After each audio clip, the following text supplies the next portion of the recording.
Há lugares que não foram feitos para turistas comuns, mas para quem se atreve a explorar o desconhecido. Na Colômbia é assim. Há paisagens ocultas e criaturas que só se revelam a quem sabe observar. Abra os olhos e veja além. O desconhecido chama.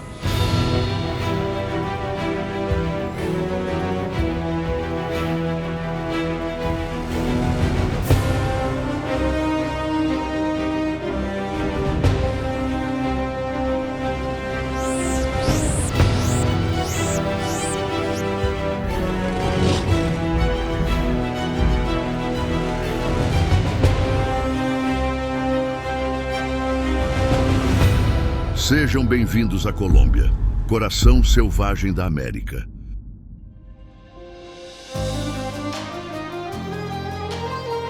Localizada entre o Mar do Caribe e o Oceano Pacífico, a Colômbia faz fronteira com diversos países, como Venezuela, Brasil, Peru, Equador e Panamá.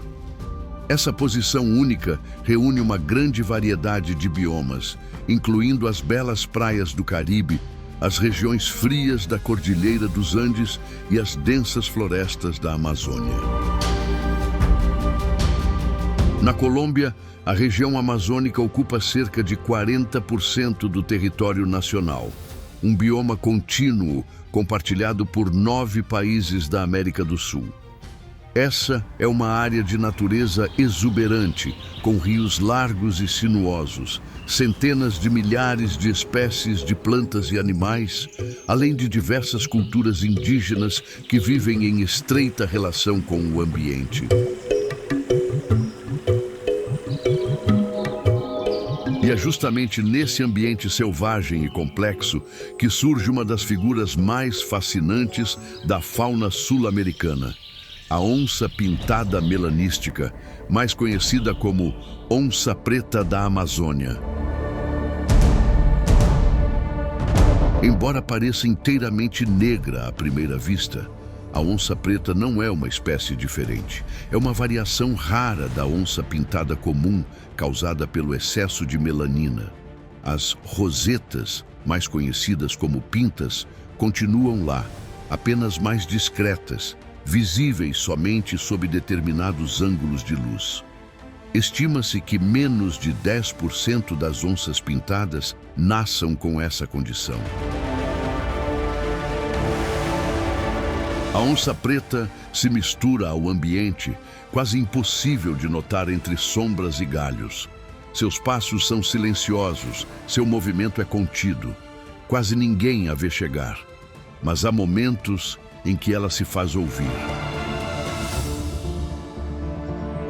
O esturro, seu chamado gutural e poderoso, ecoa entre as árvores como um trovão, avisando que aquele território tem dono.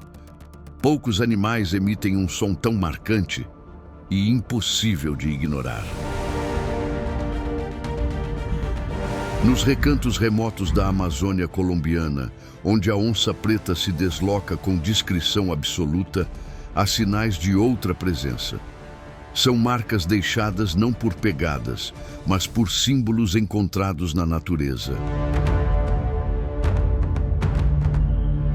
No coração da Amazônia colombiana, entre a mata densa e intocada, a serrania de La Lindosa se destaca como um conjunto de formações rochosas moldadas pelo tempo. Ali se encontra o Cerro Azul, um dos mais notáveis sítios arqueológicos da América do Sul. Poucos lugares no planeta reúnem tantas pinturas rupestres preservadas em um único conjunto rochoso.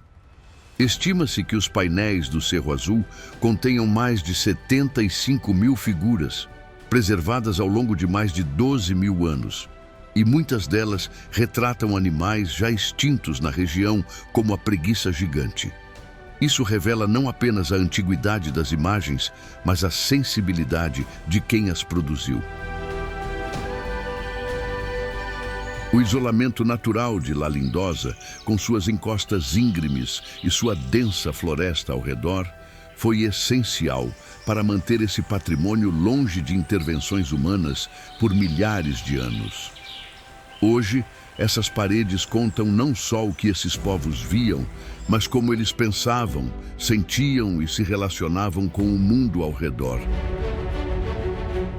E enquanto os antigos habitantes dessa região gravavam em pedra os animais de seu tempo, a floresta seguia viva, com olhos que espreitam entre os galhos, disfarçadas de cipó. Estamos falando da Leptophis arraetula, mais conhecida como cobra-cipó, uma das mais ágeis e discretas serpentes da Amazônia colombiana.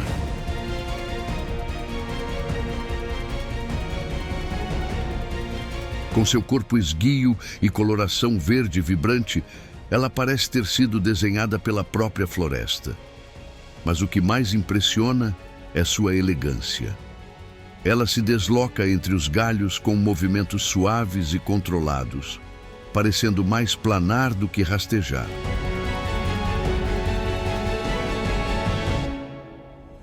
Essa serpente não é venenosa, mas caça com precisão. Com olhos grandes e visão aguçada, captura rãs, lagartos e pássaros em um salto certeiro. No momento do ataque, sua boca se expande e a mandíbula se desarticula, revelando uma estrutura flexível, capaz de engolir presas surpreendentemente grandes. O que parecia apenas um galho, agora se transforma em um predador que devora sem hesitar. Mas nem todos os perigos da floresta vêm do alto. Às vezes, o que realmente ameaça vem do chão. Pequena, quase invisível, mas com uma dor que o corpo inteiro não esquece. Estamos falando da formiga-bala, ou formiga tocandira na língua tupi. Com apenas 2,5 centímetros, ela pode até parecer inofensiva à primeira vista. Mas não se engane, seu ferrão é considerado um dos mais dolorosos do reino animal. No famoso Índice de Dor Schmidt, criado por um entomologista que se submeteu a múltiplas picadas para classificar os insetos, ela ocupa o topo absoluto. Schmidt descreveu a sensação como andar sobre brasas com um prego de 5 centímetros cravado no calcanhar. E outras vítimas compararam a ferroada a um tiro de arma de fogo, daí a origem do seu nome popular. Não é exagero. O veneno, rico em poneratoxina, uma neurotoxina paralisante, afeta não apenas o local da picada, mas o sistema nervoso como um todo. Vítimas relatam ondas de dor ardente e latejante, que tomam o corpo e permanecem por horas. Na Venezuela, ela é conhecida como La Hormiga de las 24, devido ao tempo que uma pessoa pode ser afetada pelo seu ataque. Na Amazônia, o tamanho não define o impacto. Um único passo em falso pode transformar a selva em brasa e fazer o corpo aprender, da forma mais dura, quem realmente manda aqui. Está curtindo essa expedição? Apoie o nosso canal com um like. É um gesto simples e faz total diferença para nós. Agora seguimos rumo ao leste colombiano. Navegando pelo rio Inírida, o verde da floresta dá espaço a gigantescos blocos de granito que emergem do solo como esculturas ancestrais. Estamos chegando aos cerros de Mavicure, no departamento de Guainia.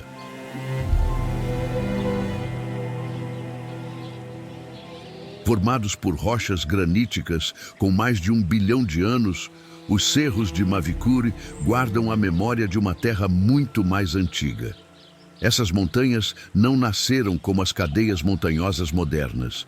O que vemos hoje são rochas profundas que resistiram ao tempo, enquanto tudo ao redor foi lentamente desgastado.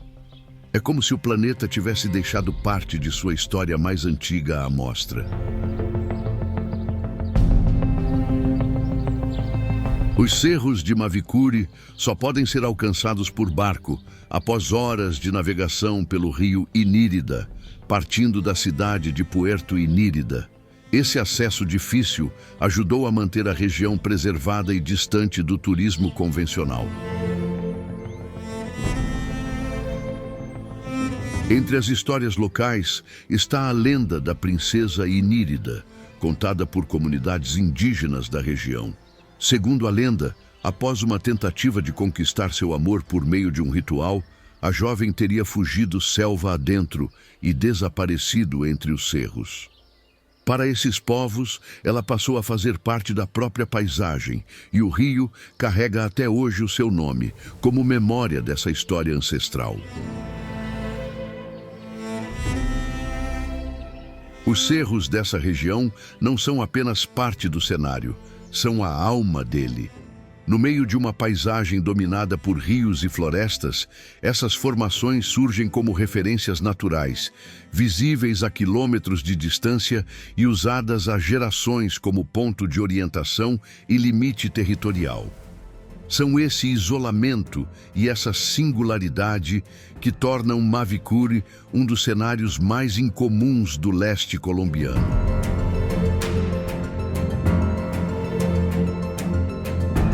A jornada pela Colômbia está longe de terminar. À medida que avançamos pelo interior do país, algo muda. O ar parece mais leve, a luz mais vibrante, as águas mais vivas. É então que surge o Caño Cristales, um rio onde a vida brota em tons de vermelho, amarelo, verde e azul, como se o próprio solo respirasse arte. O segredo por trás desse espetáculo está numa planta rara, a Macarenia clavigera. Ela cobre o leito do rio como um tapete vivo. E quando o sol toca suas folhas submersas, a natureza revela sua face mais inesperada. Uma pintura em movimento.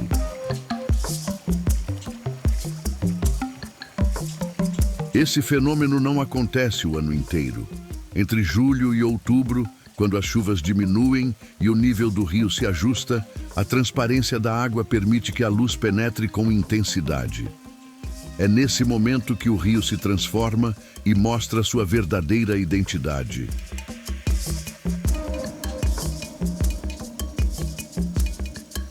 O rio nasce na Serranía de la Macarena e atravessa uma das regiões mais biodiversas da Colômbia. Uma área de transição onde coexistem espécies de animais e plantas da Amazônia, dos Andes e das planícies do Orinoco. Ao longo de seu percurso, forma quedas d'água, piscinas naturais e paisagens que mudam a cada curva. Fora do caminho visível do rio, nas matas úmidas que cercam a serra, a floresta muda de tom.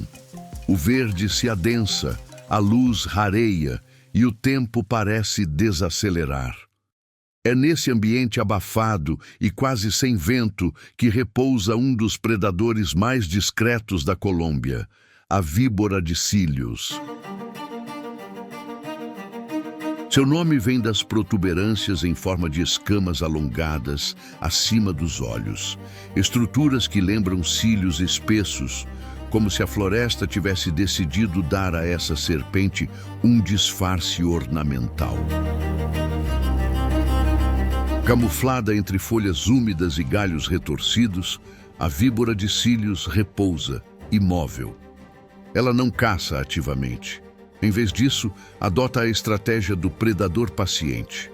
Ela aguarda. Quando um pequeno mamífero ou ave se aproxima, ela age em milésimos de segundo. Suas presas se projetam injetando um veneno hemotóxico com precisão cirúrgica.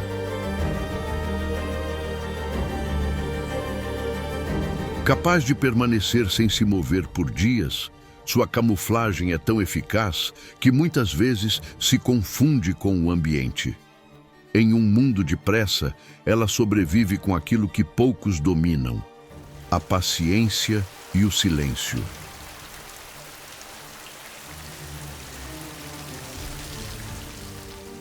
Quando as chuvas cessam e o sol se impõe, A Terra começa a contar outra história.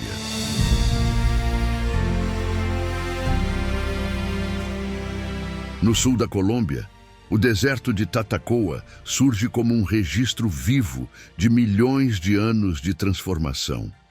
Aqui, o solo racha, os ventos esculpem ravinas e o calor castiga cada canto da paisagem.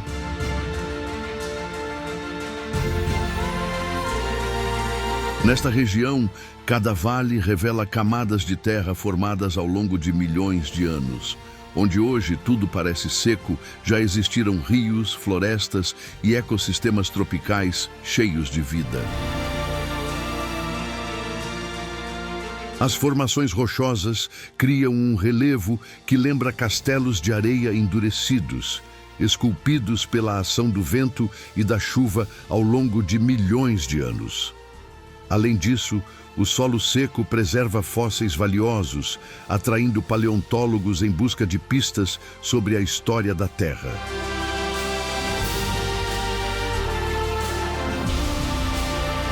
Mas quando o sol se despede e a escuridão toma o céu, Tatacoa revela outra de suas joias, uma das noites mais claras e cintilantes do país. Graças ao clima seco e à ausência de poluição luminosa, o céu se transforma num espetáculo de estrelas, atraindo astrônomos, fotógrafos e aventureiros de todas as partes. Tatacoa é mais do que um destino, é um mergulho profundo na história geológica da Terra. Um lugar onde as camadas do planeta ficam expostas, esculpidas pelo tempo, e o céu limpo parece guardar os mistérios do universo.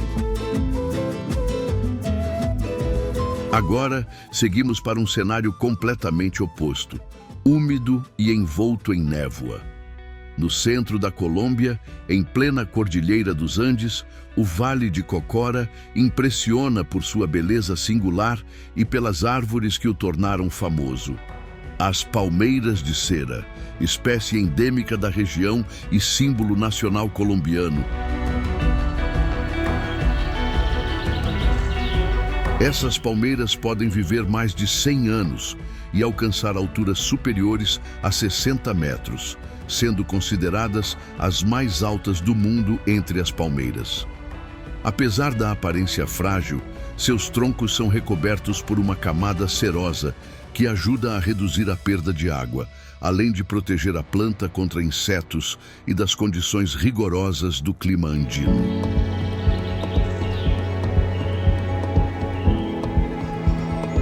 Envolto por névoa quase constante, o Vale de Cocora abriga um microclima úmido que sustenta a vida nas encostas andinas. Bromélias, orquídeas e musgos recobrem a paisagem, enquanto aves como o beija-flor andino, o tucano andino de bico preto e o raríssimo papagaio de palma amarela encontram refúgio.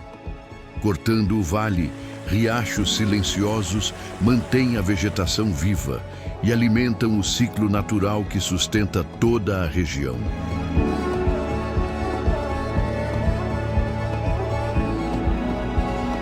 Entre tanta diversidade, outra ave se destaca pelo contraste e pelo mistério, o galo da Serra Andino. Apesar de chamativo, o galo da serra é incrivelmente esquivo, preferindo áreas sombreadas e profundas da floresta, o que torna cada avistamento uma preciosidade para observadores de aves.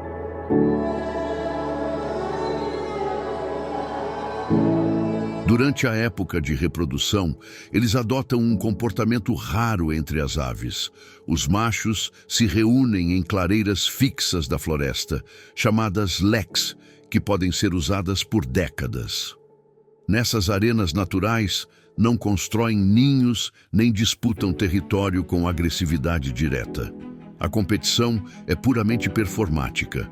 Em vez de canto elaborado, eles produzem estalos secos com o bico e executam movimentos rápidos e repetitivos, uma dança visual que pode durar horas.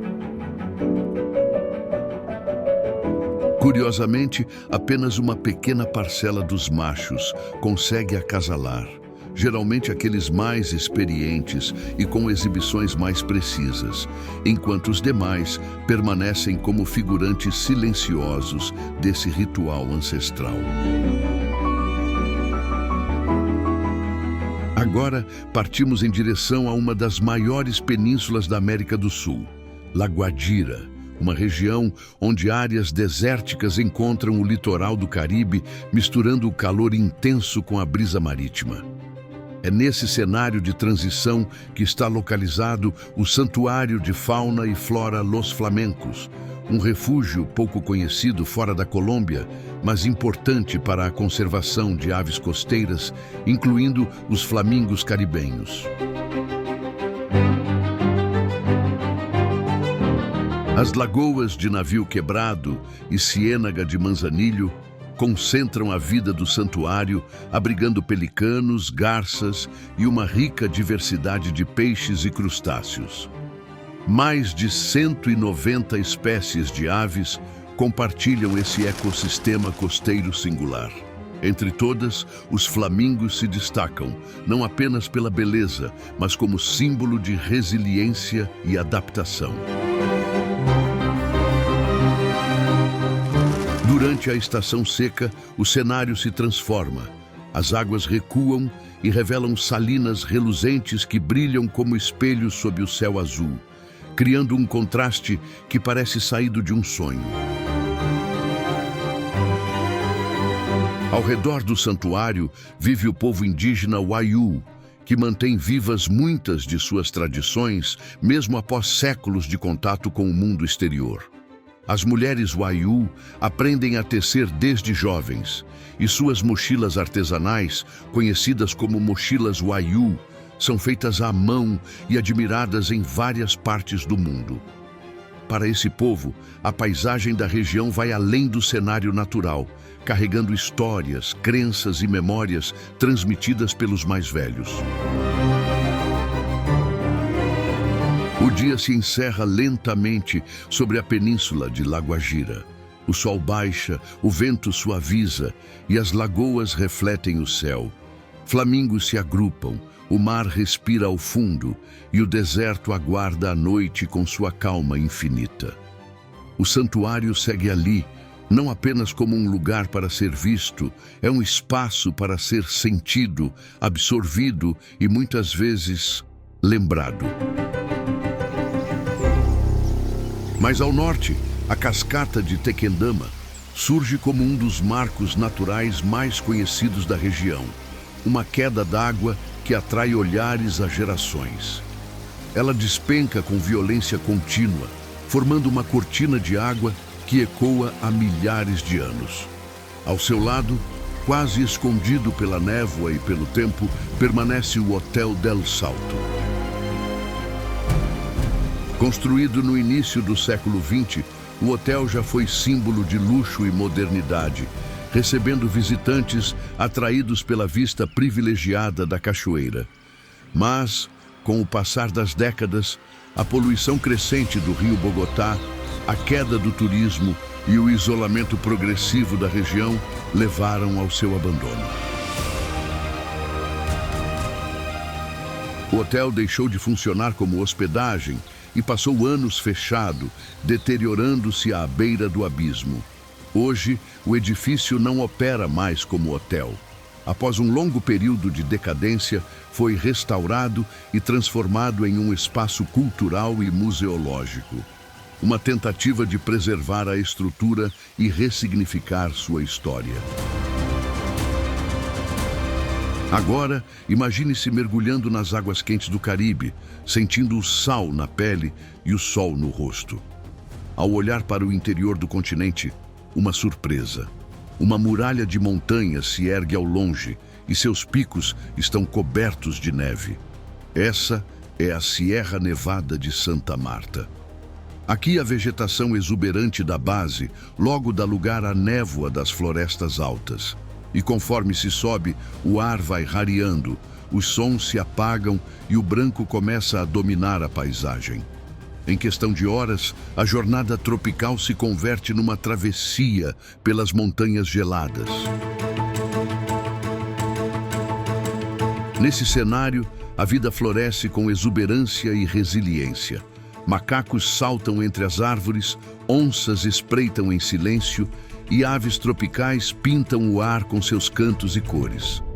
São milhares de espécies, muitas das quais só existem ali, conectadas por um ecossistema tão complexo quanto delicado. Basta olhar com mais atenção para a floresta que cobre as encostas da Sierra Nevada para perceber que nem toda a vida se revela de imediato. Entre os galhos mais altos vive um dos primatas mais raros do planeta, o sagui de cabeça branca. O contraste é marcante.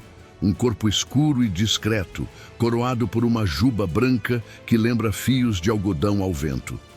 Essa aparência única não é apenas estética. Ela ajuda os membros do grupo a se reconhecerem à distância, mesmo em meio à mata fechada. Esse sagui sobrevive hoje em pequenos fragmentos de floresta no norte da Colômbia, incluindo a Sierra Nevada, e está entre os primatas mais ameaçados do planeta. Restam poucos, e cada área preservada é essencial para que ele continue existindo. Mas há algo ainda mais profundo escondido entre os vales da Sierra.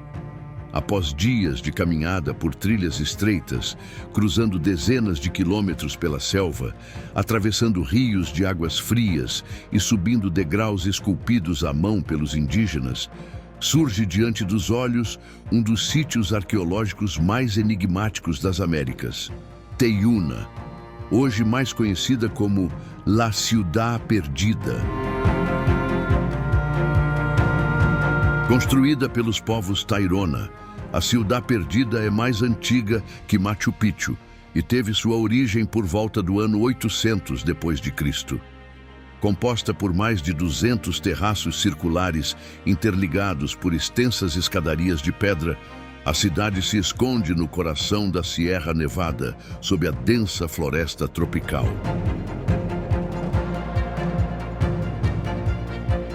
Redescoberta por saqueadores na década de 1970, Teyuna nunca esteve de fato perdida. Para os indígenas Kogi, descendentes diretos dos Tairona, ela segue viva e sagrada, vibrando como um ponto de equilíbrio entre o mundo físico e o espiritual.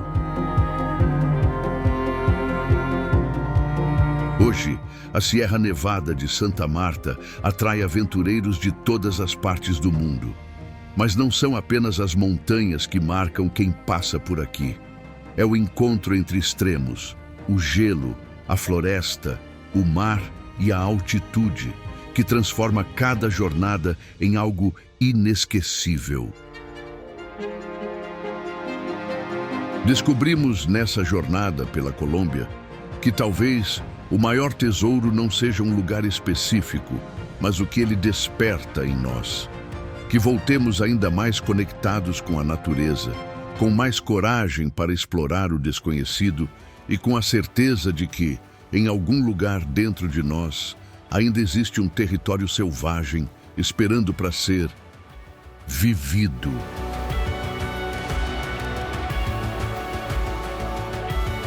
Se este vídeo te marcou de alguma forma, considere deixar o like e ajude o nosso canal a crescer. Obrigado e boa viagem.